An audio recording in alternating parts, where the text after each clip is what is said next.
वर्षा येथे नुकताच आम्ही वर्षावरच्या गणपती बाप्पांचं विसर्जन कृत्रिम तलावामध्ये केलेलं आहे।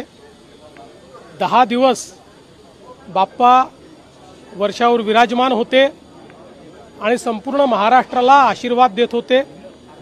त्यामुळे निश्चितपणे त्यांच्या जाण्याची हुरहुर आम्हाला सगळ्यांना असतेच, पण पुढच्या वर्षी ते पुन्हा येतील याचा देखील आनंद असतो।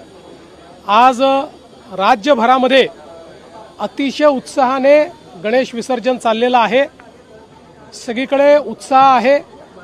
माझी सर्वांना विनंती आहे की अतिशय उत्साहात आपल्या सांस्कृतिक पद्धतीनं पारंपरिक पद्धतीनं विसर्जन पार पडलं पाहिजे आणि त्याचवेळी अतिशय शांततेनं कुठेही गडबड गोंधळ न होता हे विसर्जन सर्वांनी पार पाडावं अशा प्रकारची सर्व गणेश भक्तांना विनंती करतो।